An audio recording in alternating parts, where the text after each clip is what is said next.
Hola chicos y chicas.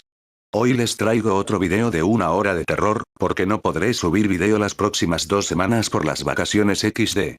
No es mucho tiempo. Bueno, mandaré saludos a John Franco, que me pidió que le saludara, y para devolverle el favor, no se crean que me olvidé de todos ustedes, sobre todo a los que escriben esos comentarios positivos como, me encantan tus historias, o que también me mandan saludos desde Perú. Muchas gracias por todo, y a los que se suscriben últimamente. En el anterior video estuve agradeciendo en que ya éramos 100 y ahora somos 150.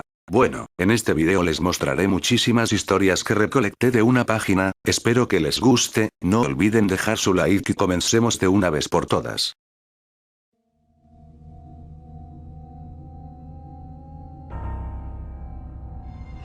Cuentan que si entras a www.blindmaiden.com a cierta hora, verás imágenes aterradoras y se te ofrecerá participar en una experiencia de horror absoluto. Si aceptas, el espíritu de la dama ciega hará que lo lamentes. La leyenda de Blind Maiden es una muestra de las capacidades del horror para expandir sus tentáculos y seguir generando leyendas urbanas incluso en nuestros días. Nacida en el ámbito de la era digital, esta leyenda cuenta con multitud de personas que afirman haberla vivido. Pero, ¿en qué consiste? Se dice que existe un sitio llamado www.blindmaiden.com, Blind Maiden significa doncella ciega, un sitio en el que solo puedes ingresar si cumples con los siguientes requisitos. 1. Debes estar completamente solo. 2. Deben ser las 12 de la noche en punto y no debe haber luna. Y 3. Las luces de tu casa deben estar apagadas. Según he averiguado, existirían también otros requisitos adicionales que no todos han oído de la leyenda conocen. 4. No deben haber artículos religiosos, crucifijos, estatuillas, rosarios, cerca. 5. Debe ser un jueves 23, sea del mes que sea. 6. Otras personas dicen que el sitio no es www.blindmaiden.com sino www.blindmadeline.com.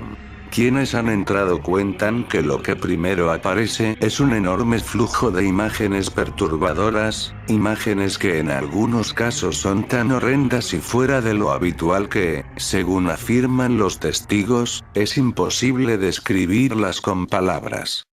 Pero lo más preocupante, aunque no sea lo visualmente más insoportable, es el archivo de víctimas. Una serie de personas sin ojos que aparecen arrastrándose en catacumbas, en cámaras de torturas, incluso en lugares llenos de sombras que se cruzan fugazmente y emiten espantosos alaridos. Dicen que después de aquello surge esta pregunta. ¿Te gustaría participar en una experiencia de horror absoluto? Si osas acceder, observarás atónito y congelado por el espanto como una macabra silueta se mueve por tu propia casa. Primero en los lugares más distantes de aquel en el que estás. Luego, progresivamente, irás viendo cómo el espectro se acerca hacia tu habitación. Una vez que entre estarás perdido, pues te verás a ti mismo de espaldas en el monitor e irás sintiendo cada vez más la cercanía de aquel espíritu maldito hasta que la situación se vuelva insoportable y tú gires para ver qué hay detrás de ti. Será entonces el final de tu vida, aunque en un principio no la parezca, ya que lo que primero verás será el fantasma de una hermosa mujer ciega. Mas luego, cuando se te acerque lo suficiente, su rostro se transformará de forma espantosa. Su mandíbula se alargará y mostrará hileras de filosos colmillos ensangrentados, sus ojos primeramente blanquecinos se transformarán en 2 fosas vacías y oscuras, su nariz respingada desaparecerá para dejar su lugar a 2 pequeños hoyos.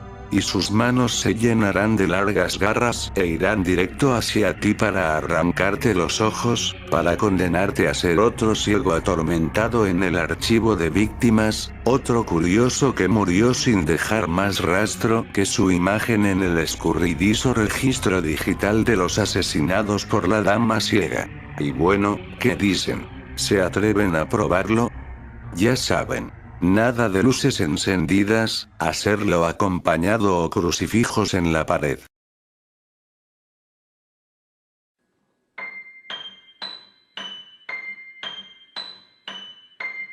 En Japón hay un juego muy siniestro basado en una leyenda urbana que pasa y resulta que fue salido de una noticia real. Se llama el juego de Daruma. Te voy a explicar cómo jugarlo, pero pase lo que pase aquí y ahora quiero advertirte que yo voy a negar toda responsabilidad. Si algo malo pasa lo vas a hacer únicamente y exclusivamente bajo tu propio riesgo. Lee con atención y vas a entender de qué se trata.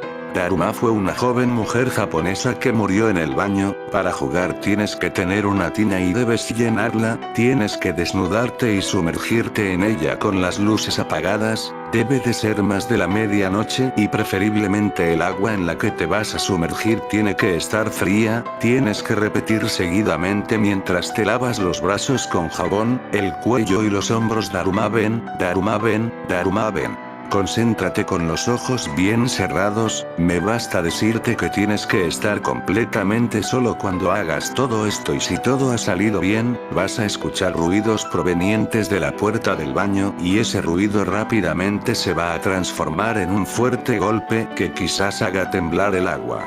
Esto no es otra cosa que una representación fantasmal obligatoria de la muerte de Daruma. Ella tropezó y pegó el cráneo contra el borde de su propia tina. No deben dejar de invocarla, Daruma ven, Daruma ven, Daruma ven, incluso si de repente sienten que la cabeza de ella se apoya en tu hombro derecho, debes de seguir repitiendo Daruma ven, Daruma ven, Daruma ven. Si todo te salió bien te felicito, acabas de invocar a un fantasma, en ese momento tú te tienes que levantar con mucho cuidado de no caerte y tropezar tú mismo en la tina porque sé de buenas fuentes que Daruma va a intentar de que eso pase, agárrate bien, sal, sécate y cuando pongas un pie fuera del baño el juego habrá empezado.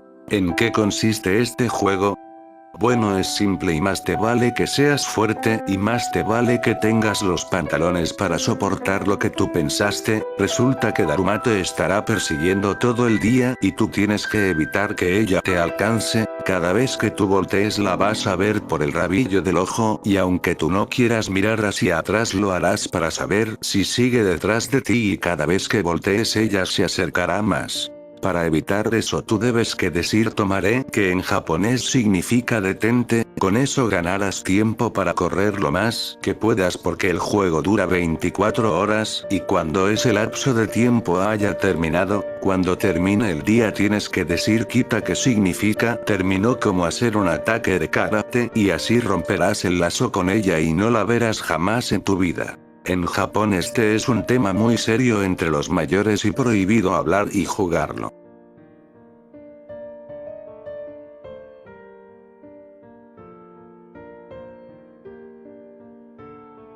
Una chica es invitada a la pista de baile por un apuesto joven, el cual le pide que no le mire a los pies mientras bailan. Una noche de Viernes Santo, se hizo una fiesta en la discoteca más famosa de la ciudad. Dicen que en un momento determinado de la noche, entró a la discoteca un joven, que atraía las miradas de todas las jovencitas que se encontraban en el lugar. Era alto, muy bien vestido, con unos ojos algo extraños pero encantadores. Este apuesto joven se acercó a una muchacha para sacarla a bailar y ella, encantada por su apariencia, aceptó sin pensarlo dos veces. Mientras bailaban él le advirtió que no mirara sus pies ya que se sentía un poco intimidado y no era capaz de seguir el ritmo. Ella asintió con la cabeza. Pero al cabo de un rato no resistió mirar sus pies, ella se quedó sin aliento al ver unas garras horribles y se desmayó enseguida. Todo el mundo al ver a esta joven tendida en el suelo corrió a socorrerla, y el joven con el que bailaba ya había desaparecido del lugar. La muchacha cayó en un terrible estado de coma, y sus padres ordenaron revisar las cámaras del lugar para identificar al hombre que todos creían que era el culpable de su estado, pero para sorpresa de todos, en el video de seguridad se veía claramente que la jovencita se movía sola por toda la pista de baile, el hombre no se reflejaba en la grabación. Para confirmar esta escalofriante historia, en el baño del establecimiento, en uno de los espejos decía: Viernes Santo, muerte de Cristo, Viernes Santo, yo revivo y riego sangre y temor entre los humanos. La discoteca estuvo varios días impregnada con un olor a azufre y la joven murió después de un tiempo con unas marcas de quemaduras en la espalda. ¿Te atreverías a irte de fiesta ahora en Viernes Santo?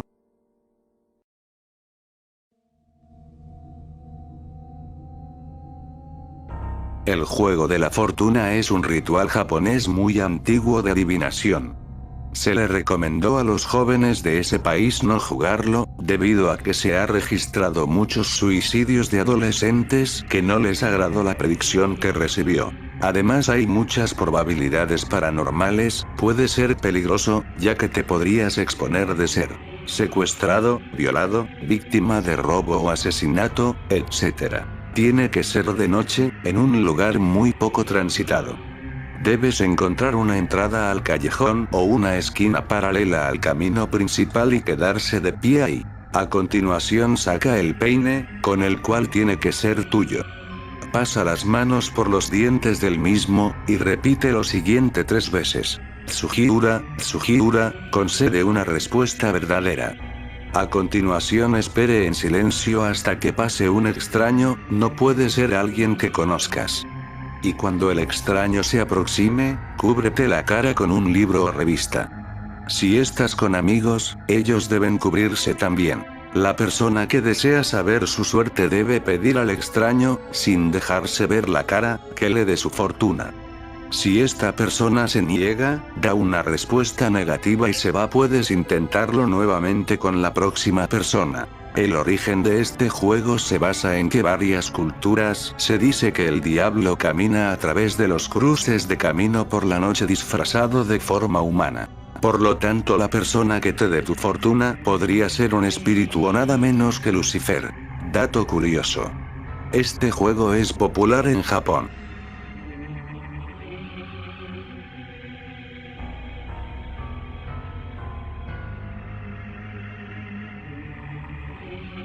El juego de la medianoche es un ritual pagano de edad, utilizan principalmente como castigo para aquellos que han violado las leyes de la religión pagana que se trate.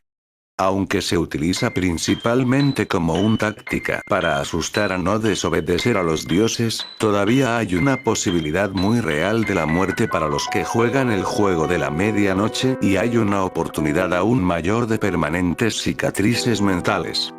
Se recomienda encarecidamente que no juegue el juego de la medianoche. Para los amantes de la adrenalina pocas, buscando de un apuro para profundizar en los rituales ocultos oscuros, estos son las instrucciones sencillas sobre cómo jugar. Lo hace bajo su propio riesgo. Instrucciones. Requisitos. Debe ser exactamente 12 am cuando comience a realizar el ritual, de lo contrario no funcionará. Los materiales que se requieren incluyen una vela, una de madera puerta, por lo menos una gota de su propia sangre, un pedazo de papel, fósforos o un encendedor, sal y si usted está jugando con varias personas, todos ellos tendrán su propio set de los materiales antes mencionados y tendrá que realizarla pasos por separado. Paso 1. Escribe tu nombre completo, nombre, segundo nombre, apellido y segundo apellido, en un pedazo de papel y poner al menos una gota de sangre en el papel. Deje que penetre en su interior. Paso 2. Apague todas las luces de la casa. Vaya a la puerta de su casa, que debe ser de madera, y coloque el papel con su nombre delante de ésta. Ahora, tome la vela y la luz. Coloque la vela en la parte superior del papel con su nombre. Tercer paso. Golpee en su propia puerta 22 veces, la hora debe ser 12 am sobre el golpe final. A continuación, abra la puerta, apague la vela, y cierre la puerta. Usted acaba de dejar entrar al hombre de la medianoche en su casa. Paso 4. Inmediatamente vuelva a encender su vela. Aquí es donde comienza el juego. Ahora debe estar al acecho alrededor de su casa, ahora completamente a oscuras con la luz de las velas en la mano. Su objetivo es evitar el hombre de la medianoche a toda costa hasta alcanzar exactamente 3:33. Si su vela se apaga, es porque el hombre de la medianoche está cerca de ti. Usted debe encender la vela dentro de los 10 segundos siguientes. Si usted no tiene éxito en volver a encender la vela, a continuación, debe inmediatamente rodearse con un círculo de sal. Si no tiene éxito en ambos, el hombre de la medianoche entonces inducirá una alucinación de los más grandes de su miedo hasta 3:33. Si tienen éxito en volver a encender la vela, entonces usted puede continuar. Si tienen éxito en la creación del círculo de sal, usted debe permanecer dentro del círculo hasta 3:33. Usted debe seguir hasta el 3:33 sin ser atacado por el hombre de la medianoche o de ser atrapados en el círculo de sal. Usted ganará el juego de la medianoche juego.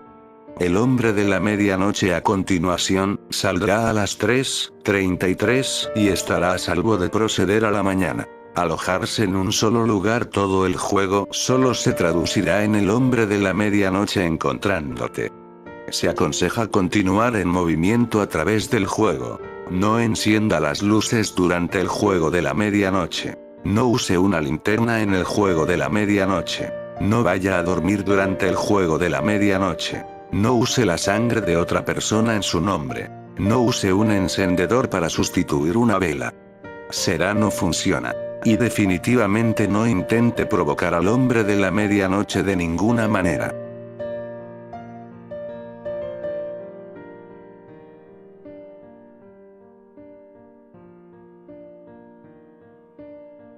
Una pareja se muda a vivir a una casa de campo muy cercana al bosque.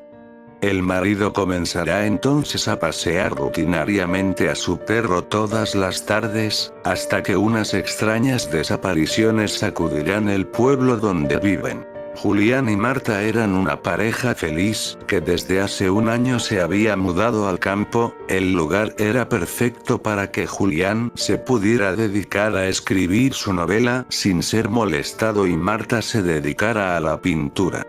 Aquello era su afición y, desde hacía un par de años, su medio de vida, ya que había comenzado a exhibir su arte en diversas galerías, y cada vez era más cotizada y conocida.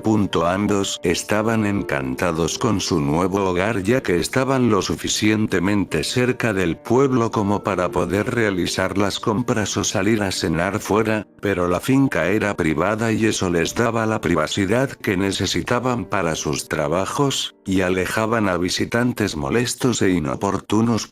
La pareja, además, estaba muy enamorada y habían empezado a hablar de ampliar la familia. La idea de que sus hijos se criaran en un ambiente tan protegido y entre la naturaleza era algo que a ambos les encantaba. La convivencia además iba viento en popa. Julián era la persona más ordenada y disciplinada que Marta había conocido en toda su vida. Metódico y detallista, tenía una rutina casi militar. Todas las tardes salía a correr junto a su perro, un paseo que encantaba al animal porque siempre llegaba feliz y agotado de tanto esfuerzo. Sin embargo, la paz que tenían parecía estar a punto de acabar. Desde hacía varias semanas se habían empezado a dar extrañas desapariciones en el pueblo. Varios coches de turistas o gente que estaba de paso se quedaban estacionados por largos plazos de tiempo sin que sus dueños regresaran a reclamarlos. Eso al principio no parecía molestar a nadie, pero en un pueblo pequeño siempre se comenta todo y el misterio parecía ir a más cada vez. Ya eran más de una docena los coches estacionados en la gasolinera y calles más alejadas del centro. Llegó un punto en el que la preocupación de algunos habitantes fue tal que llamaron a la policía para que investigara los sucesos. Las autoridades poco pudieron aclarar del asunto. Los propietarios de los vehículos habían desaparecido e incluso había denuncias de familiares reclamando que se realizara una investigación. Lo único que pudo encontrar la policía, fue restos de sangre en uno de los vehículos, poca cantidad, como si alguien hubiera arañado a su agresor y luego se agarrara al asiento. Los restos estaban deteriorados y en el pueblo no había equipo suficiente para hacer una prueba de ADN, por lo que llamaron a la ciudad para que mandaran a un investigador. Julián estaba muy preocupado por Marta y cada vez que ésta tenía que ir al pueblo, siempre se ofrecía a acompañarla. Aún así, pasados unos días, casi sin darse cuenta regresaron a su rutina. Hasta que una tarde, Julián había salido a su habitual paseo con el perro hacía casi 4 horas, y Marta estaba muerta de miedo. Él siempre se negaba a llevarse su teléfono cuando salía a trotar, por lo que no tenía forma de localizarle. Llamó a un par de conocidos en el pueblo pero nadie parecía haberle visto. Estaba a punto de buscar una linterna para adentrarse en el bosque en su búsqueda, cuando apareció cojeando por la puerta con el perro con la boca manchada de sangre. Estaba totalmente arañado y cojeaba de su pie derecho, pero lo más inquietante era un corte que Julián tenía en uno de sus brazos, un corte tan profundo y limpio que parecía hecho con algún tipo de cuchillo. Marta le abrazó y le besaba muerta de susto. Mi amor, ¿qué te ha pasado? ¿Cómo te has hecho esto? Estaba paseando con Cronos, el nombre del perro, cuando ha aparecido un jabalí. El animal debía estar herido o algo porque me ha atacado. Corriendo entre los árboles me he raspado con las ramas, hasta que me he torcido el tobillo y he caído al suelo. En ese momento el animal me ha herido en el brazo y, si no hubiese sido por Cronos, probablemente no lo hubiera podido contar. Se ha portado como un valiente atacando al jabalí y haciéndole huir. Marta estaba realmente asustada, casi pierde a su marido y no se había dado cuenta. El pobre debía haber pasado un calvario para poder llegar hasta su casa con esa torcedura en el tobillo. Llamó al médico del pueblo y limpió las heridas de Julián.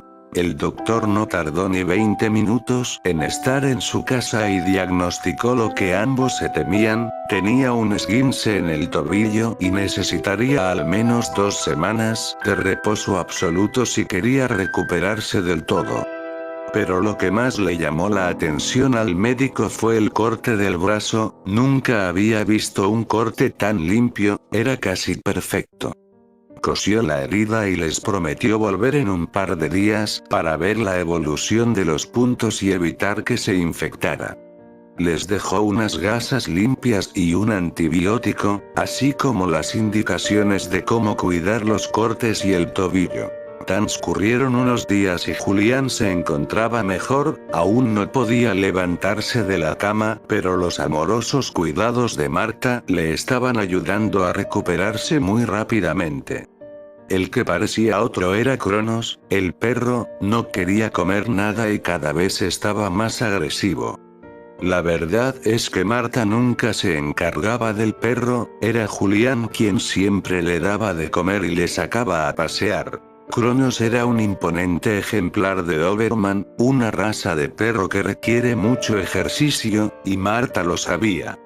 Así que, aprovechando que Julián se durmió una siesta, decidió salir a pasear con el animal. Un paseo no muy largo ya que le daba miedo adentrarse en el bosque sabiendo que el jabalí podía seguir por allí. Le puso la correa y casi sin darse cuenta el animal comenzó a guiar el camino. Marta podía a duras penas seguir el ritmo del perro que tiraba con fuerza de la cuerda que le sujetaba. La estaba adentrando en el bosque más de lo que ella quería, pero era incapaz de sujetar al animal y esperaba que éste se cansase de remolcarla. Hasta que finalmente el animal se soltó y salió corriendo. Marta corría detrás de él, pero Cronos era mucho más rápido. Por suerte para ella, unos 50 metros más adelante había una pequeña cabaña, casi escondida entre las rocas, en la que se adentró el perro. Probablemente era la cabaña de un cazador, y el animal la había llevado allí guiado por el olor de algún animal muerto. Al acercarse un fuerte olor a podredumbre le golpeó en la nariz, era el mismo olor que tiene la carne al descomponerse, era tan insoportable que ni tapándose la nariz podía disimularlo. Empezó a gritar desde fuera de la cabaña para que saliera el perro, pero este no obedecía, por lo que al final tuvo que ser ella quien entrara. Todo estaba bastante oscuro, pero pronto se dio cuenta que Cronos estaba a pocos metros de la entrada comiendo algo en el suelo. Cuando se acercó pudo ver que lo que parecía un bulto era en realidad el cuerpo de una persona.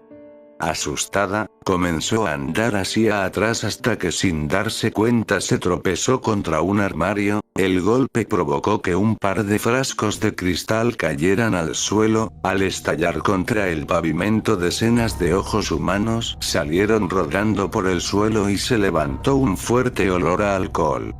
Marta comenzó a vomitar, el espectáculo era repugnante y cuanto más se fijaba en el interior de la cabaña, más macabro resultaba todo. Habían restos humanos desperdigados por toda la cabaña, sobre una mesa de madera había varios tipos de cuchillos y hachas con los que alguien parecía haber estado descuartizando a sus víctimas. En una de las esquinas había algo que enseguida le resultó familiar a Marta, una motosierra que ella misma había regalado a Julián y decorado con sus pinturas para simular un simpático pez sierra. Todo empezaba a cuadrar en su cabeza, los metódicos paseos de su marido cada tarde, la forma en la que el perro la había guiado directamente hasta el lugar, cómo el animal se había negado a comer durante días y cada vez estaba más agresivo, las desapariciones que habían comenzado poco tiempo después de su llegada al pueblo. Marta lo sabía, no necesitaba que nadie se lo confirmara, su marido era un asesino y utilizaba esa cabaña para descuartizar y esconder los cadáveres de sus víctimas.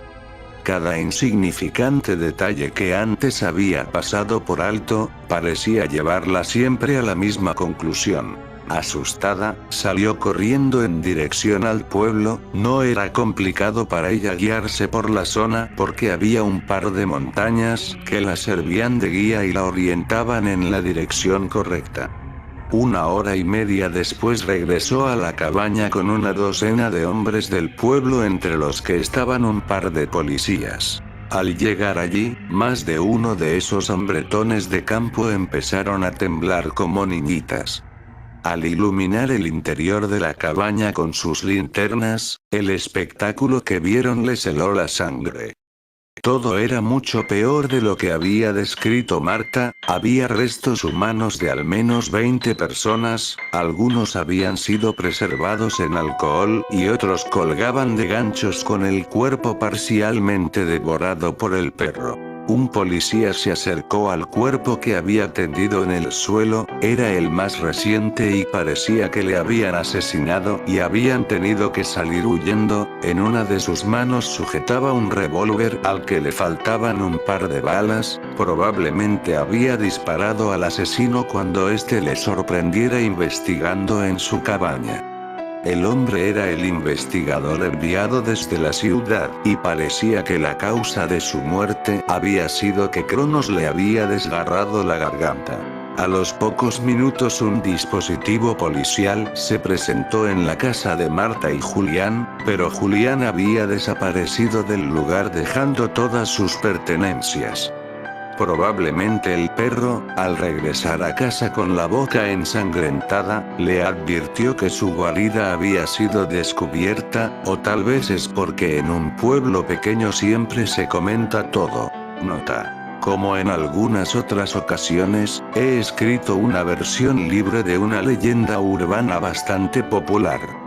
Si bien la versión original no tiene un final tan macabro, ya que el perro guía a la esposa a la casa de la amante de su marido, donde ésta recibe amorosamente al animal en ropa interior y le pregunta que por qué llegan tan tarde hoy, ante la atónita mirada de la esposa que aparece tras el perro segundos después.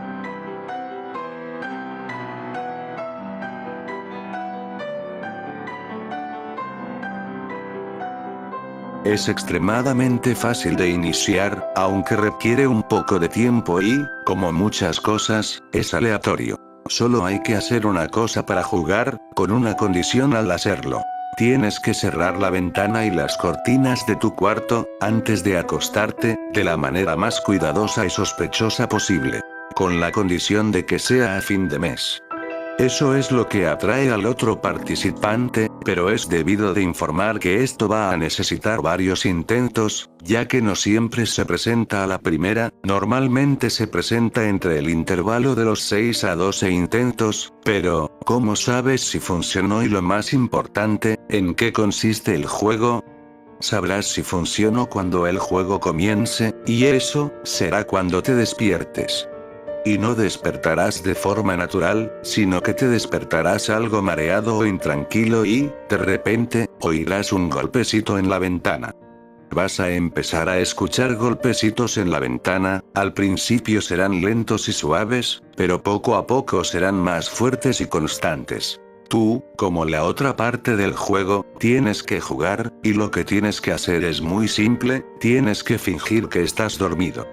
Aquí es donde las cosas se ponen interesantes, porque hay varias cosas que delatan a alguien que no está dormido. Se mueve mucho, no se tapan totalmente la cabeza con las sábanas, y lo más importante de todo, uno no duerme con los ojos abiertos. Tienes que fingir estar dormido sin, en ningún momento, abrir los ojos. Mientras tanto, lo que hay al otro lado, va a seguir golpeando la ventana, hasta que habrá un punto en donde dejará de golpearla. Por nada del mundo te duermas. Ni pienses que se ha acabado, es una trampa. Siempre lo hace, te hace creer que ya se acabó, pero en realidad te quiere sorprender para que abras los ojos. El ente va a seguir tocando y golpeando la ventana, a cada instante, durante toda la noche. Habrá momentos en los que va a golpear tan fuerte que creerás que va a despertar a alguien, o va a romper la ventana. No sientas temor, estás protegido siempre que parezcas dormido. No pidas ayuda, nadie te podrá ayudar, estáis tú y esa cosa. El juego dura toda la noche, hasta que amanezca, sabrás si has ganado cuando veas la luz del sol salir por tu ventana. Esto, mis queridos amigos, es un juego que lo hacen los más osados buscadores de experiencias, es un juego que se ha hecho tan popular, que se comenta constantemente. En lo que todos concuerdan, nadie sabe qué es lo que hay detrás de la ventana.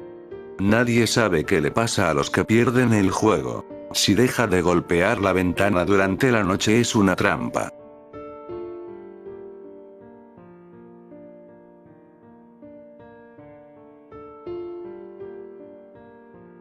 Cuenta la leyenda que hace muchos años el conserje del colegio San Blas, en una revisión rutinaria de las instalaciones de la escuela, encontró el cadáver de la señora de la limpieza tirado en el baño en un gran charco de sangre. Tenía la ropa llena de rasgaduras y heridas y le faltaban trozos en la cara, como si hubieran sido arrancados a mordiscos. Aterrado, llamó a la policía y los policías se llevaron el cadáver, al parecer había muerto tras varias horas de crueles torturas. Nunca se descubrió al culpable y la memoria de lo sucedido fue pasando de generación en generación de estudiantes, que contaban la historia entre burlas y sin darle la mayor importancia. Actualmente se dice que, si te encierras a solas en el baño, puedes sentir como la mujer toca la puerta. Si cometes el error de abrirle, su espíritu atormentado entrará y te torturará del mismo modo que lo hicieron con ella. Pedro y sus amigos siempre habían creído que la leyenda era una chorrada y se burlaban de uno de sus amigos que insistía en que él una vez estuvo solo en el baño y le tocaron la puerta. Hasta que hace unos días se celebró en el colegio la fiesta de fin de curso. Pedro estaba hablando con un amigo y le dijo que le esperara un rato mientras iba al baño. Curiosamente no había nadie cerca, algo poco habitual porque el colegio estaba lleno de gente por la fiesta, y fue allí donde se acordó de la leyenda. Haciéndose el gallito con la valentía del que se ha tomado alguna copa de más, decidió ponerle el seguro a la puerta para comprobar si la historia de fantasmas era cierta. Pretendía burlarse de los demás por un miedo infantil que él consideraba de cobardes. Una vez hubo cerrado la puerta del baño, se acercó al inodoro y, como queriendo rematar el asunto, cerró también la puerta del pequeño cuartillo en que tenía que hacer sus necesidades. De pronto escuchó unos golpes secos en la puerta y, a pesar de su supuesta valentía, se asustó tanto que fue como si una mano helada le apretase el estómago. Con la voz entrecortada preguntó: ¿Quién es?, tratando de que no se sintiera el miedo en su voz.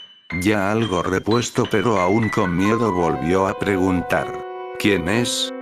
Nadie le respondía, además se había hecho un absoluto silencio, tan absoluto que ni siquiera se escuchaba el ruido de la fiesta. Por su cabeza rondaban mil ideas: cómo podía haber entrado alguien si él cerró con llave y comprobó que se encontraba solo. Los golpes volvieron, y como queriendo convencerse a sí mismo de que alguien se había encerrado para hacerle una mala jugada, lanzó un grito entre enfadado y atemorizado: ¿Quién es? No jodan. Armándose de valor, miró por debajo de la puerta y sintió que se le paraba el corazón al ver que no había nadie al otro lado de la puerta. Impulsado ya no por el valor sino por el terror que nos hace correr para sobrevivir, abrió violentamente la puerta del baño y, justo en el momento en que pretendía salir, se giró tras oír una voz de mujer detrás de él. Al hacerlo pudo ver una mujer totalmente cubierta de sangre que con los brazos extendidos intentaba alcanzarle mientras arrastraba una de sus piernas parcialmente devorada. Totalmente bloqueado por el miedo, Pedro perdió la orientación y en su carrera se golpeó la cabeza con el marco de la puerta, quedando inconsciente. Minutos más tarde despertó mientras varias personas le rodeaban tratando de reanimarle. Su amigo, al escuchar un fuerte golpe en el baño, decidió acercarse a ver qué había sucedido y le encontró en el suelo inconsciente. Todos tomaron su historia como la de un borracho que no recordaba lo que había sucedido. Pero en su pierna había una marca inequívoca de que la leyenda era cierta. Un mordisco con la forma de una dentadura humana. Tal vez si su amigo no hubiera llegado a tiempo, él mismo hubiese formado parte de la historia de la mujer asesinada en el baño.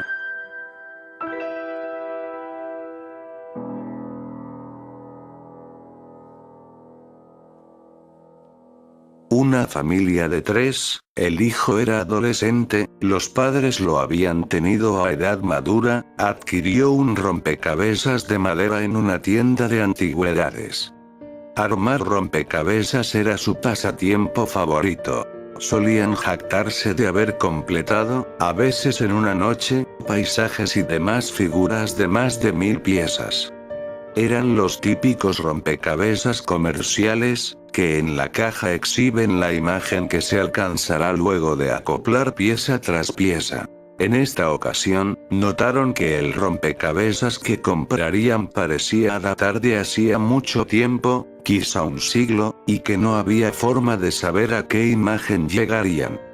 El dependiente, un anciano de modales afectados y aparente sabiduría, trató de disuadirlos de comprar aquello, no porque no quisiera venderlo, sino por lo que él había escuchado al respecto.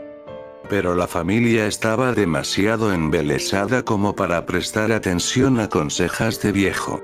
Entreoyeron frases como "se termina en una noche", "el resultado es más que una sorpresa", etc., pero no les dieron importancia. Asintieron al enterarse de que, al parecer, su creador había sido un criminal ejecutado en Baviera por crímenes singularmente horribles. Llegaron a casa, el día declinaba, todo parecía propicio para comenzar. Apartaron la mesa de dentro de la sala, se remangaron y pusieron manos a la obra. Al principio hablaban entre sí, pero poco a poco se hundieron en el silencio. Les urgía saber en qué acabarían sus esfuerzos. Esperaban dar forma a un castillo, un paisaje campestre o, en todo caso, una famosa pintura. Se obsesionaron con terminar. Las piezas de madera, exquisitamente fabricadas y aparentemente infinitas, pasaban precipitadamente por sus manos y se iban incrustando en el lugar correspondiente. La familia tenía una mascota, un perro faldero, que ladró numerosas veces al escuchar ruidos. Pero sus dueños, excesivamente concentrados en su tarea, ignoraron las advertencias del animal. Pese a que cada vez era más evidente lo que representaba el rompecabezas, alguna fuerza inexplicable les impedía suspender la actividad. Ya se habían reconocido, incluyendo al perro, y quizá la curiosidad los movía a completar la obra para saber si en la escena aparecía alguien más. No apareció nadie. Los cadáveres, brutalmente mutilados, de la familia y la mascota fueron hallados en la cocina, reproduciendo perfectamente el rompecabezas que terminó adornando el centro de la sala. La policía fue incapaz de deducir lo ocurrido y, desde luego, jamás encontró al responsable. El destino del rompecabezas es desconocido.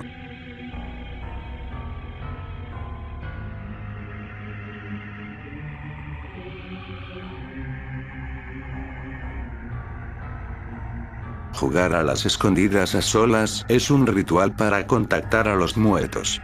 Los espíritus que rondan sin descanso en la tierra siempre están buscando un cuerpo que poseer. Con este ritual se invoca a un espíritu al ofrecerle un muñeco en vez de un cuerpo humano. Atención. Si tiene habilidades psíquicas, podría sentirse mal o propenso a tener accidentes durante el ritual. Lo que necesitas: un muñeco relleno con miembros, que no tenga forma humana ya que hará más difícil que el demonio se vaya a arroz, suficiente para rellenar el muñeco, una aguja y un hilo color carmesí, rojo, un objeto filoso, como un cuchillo, pedazo de vidrio, o unas tijeras, una taza llena de sal, la mejor sería la sal natural, un lugar para esconderse, preferiblemente una habitación purificada con incienso y con un ofuda que es un amuleto de un altar shinto para protección de los hogares. Preparación: quitar el relleno del muñeco y luego volverlo a rellenar con el arroz. El arroz reemplaza los órganos internos y atrae los espíritus. Cortar un trozo de tus uñas y ponerlo dentro del muñeco, y coser la abertura con el hilo carmesí. Cuando termine, se amarra al muñeco con el resto del hilo. El hilo rojo representa un envase de sangre, sella al espíritu dentro del muñeco.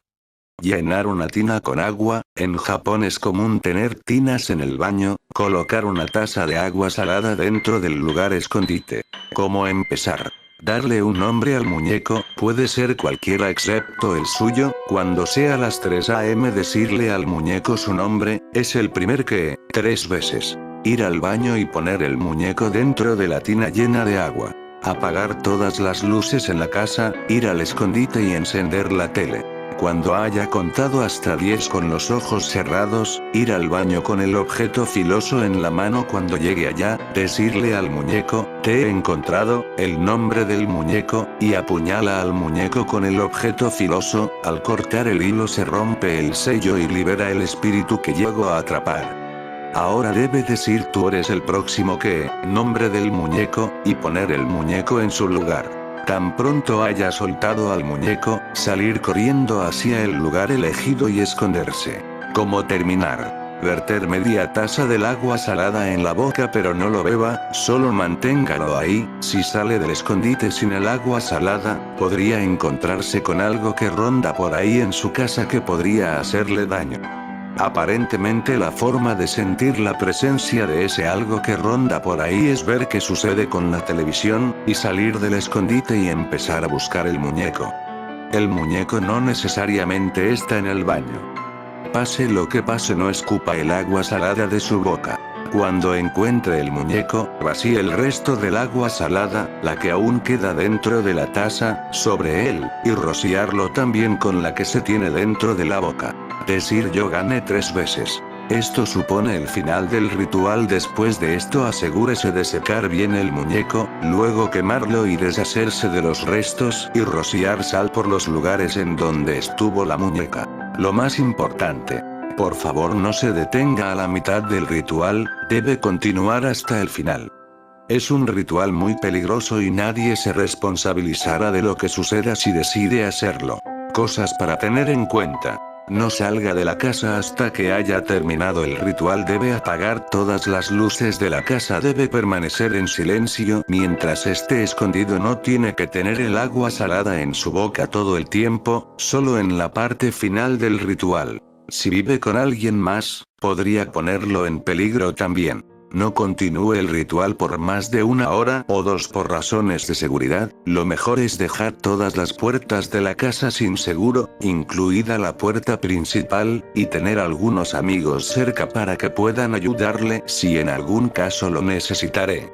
Tener un teléfono celular a mano es también una buena idea. ¿Cuál es la idea de este ritual? Se podría decir que, en Japón por lo menos, se trata de un juego de retos y como una especie de demostración de poder y control sobre el espíritu. También posiblemente es una derivación de antiguos rituales nigrománticos. Según algunas extensiones, si ganas 2 veces consecutivas, el muñeco aceptará que usted es el ganador y le contestará todo lo que pregunte, otra manifestación del deseo de conocimiento oculto. Se dice incluso que el ritual o juego ha existido ya desde hace un tiempo y se hacía en las áreas de Kansai y Shikoku. Desde 2007 hubo un boom a través de internet por medio blogs que hizo que el ritual se diera a conocer a nivel virtual. Ha habido curiosos que han estado haciendo el ritual en este continente y hasta tienen el registro de sus experiencias.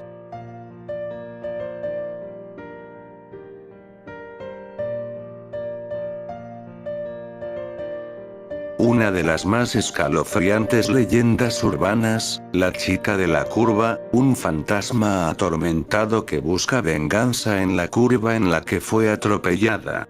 Pasaban 15 minutos de las 9 de la noche cuando Cobos decidió irse. Llevaba varias horas delante de la pantalla del ordenador, sin apenas pestañear y pensó que ya era hora de marchar a casa. Fuera, en la calle, ya había anochecido hacía un buen rato. El viento soplaba con una fuerza inusitada, como antesala de una tormenta que estaba a punto de llegar. Antes de cerrar la oficina con su llave, tecleó en la pequeña consola la clave para activar la alarma electrónica. Esperó unos segundos tras cerrar la puerta hasta que escuchó un pitido agudo que indicaba que la alarma quedaba en servicio, y con un gesto instintivo se echó la gabardina por encima de los hombros. El frío arreciaba y empezaba a lloviznar. Con paso rápido alcanzó su vehículo, un viejo Renault verde oscuro que pese a los años, se encontraba en bastante buen estado. Abrió la puerta y con rapidez se introdujo en su interior. Introdujo la llave en el contacto y en breves segundos una tenue luz dio vida al cuadro de mandos. Giró la rueda de la calefacción al tope, y se dispuso a iniciar la marcha hacia su hogar. La tormenta se fue volviendo cada vez más virulenta a medida que se alejaba de la oficina. Aún le quedaban unos 50 kilómetros hasta llegar a su casa, situada en las afueras de una pequeña ciudad dormitorio. Decidió encender la radio para hacer el trayecto más apacible. Sin embargo, la grave voz del locutor de ese programa de misterio que tanto le perturbaba, inundó el oscuro interior del vehículo. Giró a la derecha para incorporarse a la carretera comarcal por la que tendría que transitar varios kilómetros.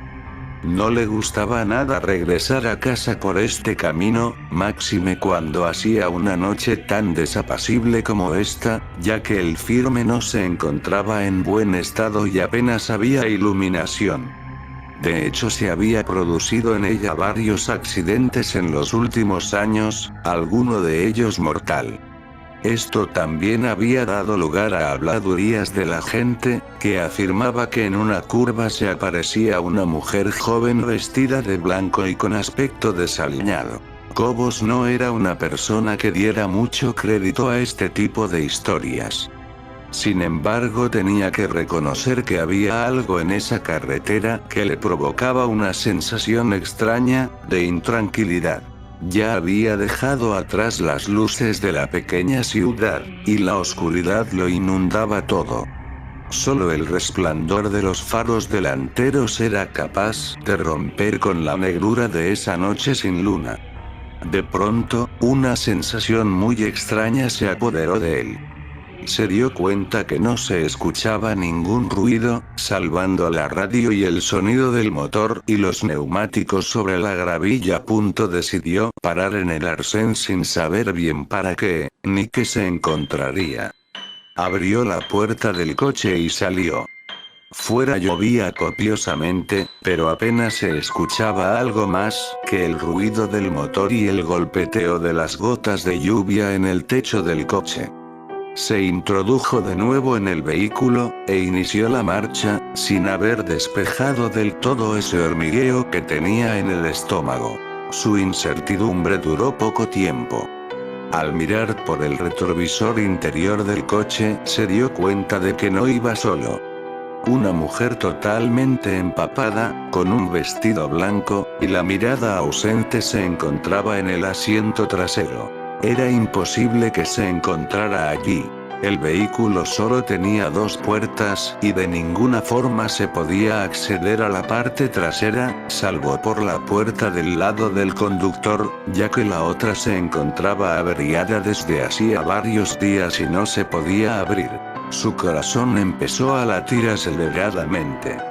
Frenó en seco y con sus manos se tapó el rostro, con la esperanza de que todo fuera fruto de su imaginación. Sin embargo, al volver a mirar por el retrovisor, la figura seguía sentada en el mismo lugar. Cobos se giró y balbuceando preguntó a la mujer quién era, y qué hacía allí. Sin embargo, esta no articuló palabra. Su mirada seguía perdida Dios sabe dónde. No podía ser. No podía estar nadie allí. No podía ocurrir que esa vieja historia de la mujer de la curva le estuviera ocurriendo a él. No creía en ese tipo de tonterías. Decidió salir del coche y echar un vistazo desde fuera. Tenía que ser fruto de su imaginación. Asió la palanca de la puerta con la mano dispuesto a abandonar el coche, y de repente sintió una fuerte presión en el cuello.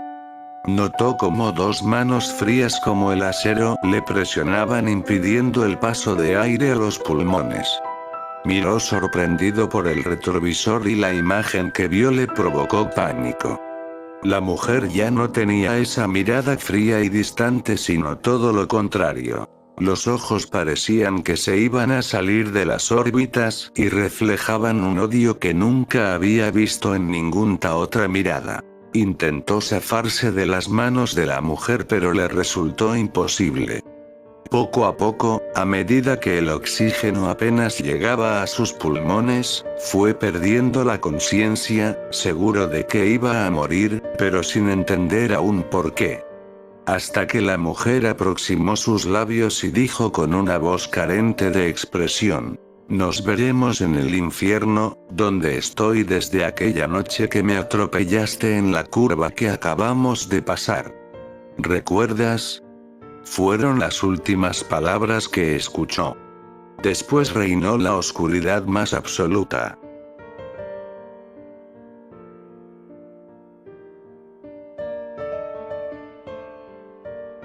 Vanessa, es una joven de Gijón que estudia terapia ocupacional en la Universidad de Talavera. Junto con otras dos chicas alquiló un piso en la calle de los Templarios para que los gastos fueran menores. Durante el segundo curso, Vanessa suspendió 2 asignaturas y sus padres le enviaron el mes de agosto para estudiar.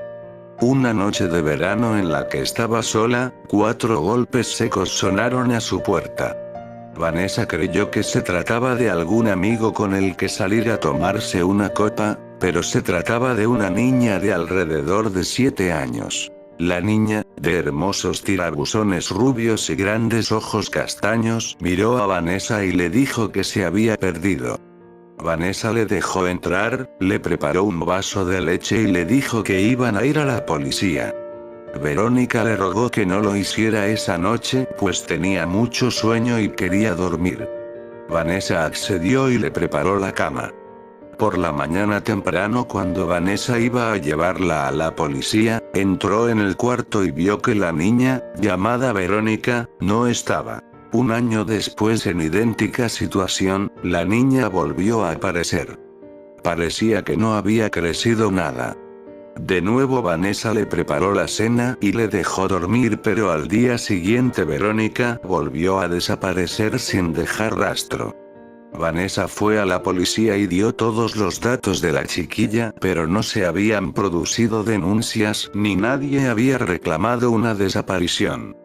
Tras dar muchas vueltas, Vanessa llegó al hospital de San Prudencio. Un hospicio para niños y niñas huérfanos. Allí la madre Sonsoles le explicó que no tenían ninguna niña de esas características. Justo cuando se disponía a salir Vanessa del lugar, otra monja llegó con un calendario de 2 cursos atrás. Allí estaba la foto de Verónica, tal y como Vanessa le había visto. «Sí, es ella», gritó. Las 2 monjas se miraron extrañadas. Verónica murió hace 2 años. Aquella noche, 4 golpes secos sonaron en la puerta de Vanessa. La muchacha observó por la mirilla de la puerta. Allí estaba de nuevo Verónica, con los brazos cruzados y cara de enfadada. «Has tardado mucho en abrirme, tengo hambre y sueño», dijo la niña. Vanessa, aterrada, preparó todo como lo había hecho habitualmente. Cuando acostó a Verónica no pudo soportar el terror y entró despacio a su habitación. La niña estaba totalmente arropada. Vanessa retiró la sábana y bajo ella, como un suspiro, pareció desvanecerse un cuerpecito en una nube.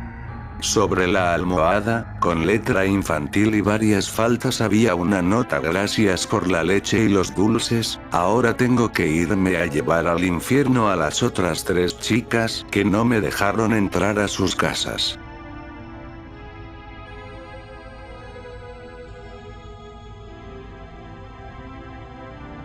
Marian era una chica de deslumbrante belleza que estaba acostumbrada a ser el centro de atención de los hombres. Además, su soberbia la impulsaba a tratar con desprecio a los menos agraciados que ella. Todo comenzó en Tetbury, una pequeña localidad desierta campiña inglesa situada a unos 40 minutos de Oxford. Se dice que allí, hace muchos años, vivía una chica de deslumbrante belleza llamada Marian Sawford. Sus cabellos eran largos, ondulados y de un dorado semejante al oro, su cuerpo era todo un monumento y su rostro tenía facciones tan bellas y finas que parecía el rostro de un ángel. Por todo ello, Marian estaba acostumbrada a ser el centro de atención, un imán que por donde iba monopolizaba las miradas masculinas y que, con una sola mirada de sus ojos azul zafiro, era capaz de hacer que cualquier chico del pueblo caiga rendido a sus pies. Pero su apariencia era solo el bello envoltorio de un alma insensible y algo cruel. Detrás de su rostro angelical latían una soberbia y una arrogancia sin límites, pues Mary, cegada por la vanidad y la superficialidad, creía que por ser tan hermosa era superior a los demás, mirando casi siempre con desdén a las otras personas, particularmente a aquellas que no habían tenido la suerte de ser tocadas por la belleza. Fue así que aquella detestable actitud de Mary consiguió que, con el tiempo, la envidia que las chicas del pueblo le tenían acabase por transformarse en una peligrosa combinación de celos y odio. En su crueldad, Merian encontraba un gran deleite en amargarle la vida a una chica jorobada de nombre Elizabeth. La trataba con apodos, le lanzaba bromas denigrantes, la dibujaba, entre otras cosas, y todo eso durante años. Un día cruzó los límites y humilló fuertemente a Elizabeth delante de Robert, el chico que Elizabeth amaba. Esa noche Elizabeth lloró y juró que ya había sufrido demasiadas humillaciones y que era hora de hacer justicia y vengarse de Merian. Quería hacerle algo horrible sin importar las consecuencias, algo que le haga pagar por haber adoptado por tanto tiempo la actitud aborrecible de la niña mimada en la que se había convertido. 3 días más tarde Elizabeth fue arrestada después de lanzar una sartén de aceite hirviendo al rostro de Mary. Merian sobrevivió, incluso conservó la vista, pero el precio fue muy alto, tan alto que ella habría preferido morir. Su rostro angelical quedó tan desfigurado por la severidad de las quemaduras que parecía el de un monstruo infernal, su pecho y su cuello habían quedado en un estado lamentable y había perdido una buena parte de su dorada cabellera. Dicen que la primera vez que vio su nuevo aspecto estuvo toda la noche gritando, y que entró en una crisis nerviosa tan terrible que sus alaridos estuvieron resonando por gran parte de Tetbury hasta casi entrada la mañana. Jamás volvió a ser la misma. Se había transformado en un ser traumatizado y atormentado. Pasaba todo el tiempo encerrada en su casa, no permitía visitas. Cubrió con viejas sábanas todos sus espejos para así evitar el suplicio de mirar su horrendo aspecto. Pasaba horas enteras peinándose el poco pelo que le quedaba mientras se repetía una y otra vez que era la chica más bella del pueblo. Cuentan que si pasabas cerca de su casa podías casi siempre oírla sollozar, incluso dicen que a veces por las noches se ponía a gritar como loca. Con el tiempo fue enloqueciendo cada vez más, aunque no permaneció mucho tiempo más entre los vivos, ya que después de que perdiera su belleza, un día, incapaz de seguir aguantando su suplicio, Mary destapó uno de sus espejos y, al ver su monstruosa imagen, comenzó a gritar, rompió el espejo y luego se cortó las venas con uno de los pedazos del afilado cristal. Pasados unos días se encontró su cuerpo desangrado encima de los pedazos del espejo. Cuentan que nadie acudió a su funeral, el odio y envidia que había despertado en vida la habían dejado sola en sus últimos momentos. Con el paso de los años empezaron a nacer extraños rumores en Tetbury. Se decía que el espíritu de Merian estaba penando y que hasta se podía invocar. Todo lo que había que hacer era estar solo en tu casa de noche, escribir el nombre de Merian en un espejo y luego acostarte. Supuestamente, a la mañana siguiente encontrarías el espejo roto y verías que tu reflejo ha desaparecido para siempre, y en su lugar aparecerá el rostro quemado de Merian en cada espejo a tu alrededor. El espíritu te estará vigilando desde el más allá mientras se peina su raída melena. En un comienzo creerás que se trata de alucinaciones, pero luego la verás cada vez más. En el cristal de la ducha, en el vidrio de la ventana, en la pantalla del ordenador, en tus sueños, mas solo tú podrás ver el rostro aterrador de Merian, nadie más lo verá, y si lo cuentas los demás pensarán que estás loco y al final tarde o temprano acabarás tan trastornado como la propia Merian. Seguirás viéndola hasta que un día, te hartes y rompas uno de los malditos espejos en que Merian te observa peinándose. Pero cuidado. El día que hagas eso, ten por seguro que morirás, ya que Merian enfurecerá y mientras duermes, poseerá tu cuerpo y te obligará a suicidarte cortándote las venas con los afilados restos del espejo, igual que ella se quitó la vida abandonando su sufrimiento en este mundo.